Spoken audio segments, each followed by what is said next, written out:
আসসালামু আলাইকুম। সকল মুসলমান ভাই ও বোনেদের জানাই ঈদ মোবারক, ঈদ মোবারক, ঈদ মোবারক। সৌদি আরবে আজকে সন্ধ্যায় পবিত্র ঈদ উল ফিতরের চাঁদ দেখা গিয়েছে। আলহামদুলিল্লাহ। মুসলমানদের অন্যতম বড় ধর্মীয় উৎসব হলো এই ঈদ উল ফিতর। সৌদি গ্যাজেটের এক সংবাদ মাধ্যমে বলা হয়েছে, আজ মঙ্গলবার কেউ যদি খালি চোখে কিংবা টেলিস্কোপের সাহায্যে শাওয়াল মাসের চাঁদ দেখতে পাও, তাহলে সৌদি আরব সহ মধ্যপ্রাচ্যের দেশগুলোতে ঈদ উল ফিতর অনুষ্ঠিত হবে।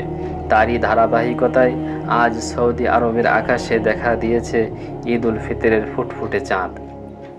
তাহলে কাল বুধবার সৌদি আরবে ঈদ উল ফিতর অনুষ্ঠিত হবে ইনশাআল্লাহ, এবং বৃহস্পতিবার ভারত বাংলাদেশে ঈদ উল ফিতর অনুষ্ঠিত হবে ইনশাআল্লাহ। প্রিয় দর্শক, এই ভিডিওটি আপনি কোন জেলা থেকে দেখছেন অবশ্যই আপনি কমেন্ট করে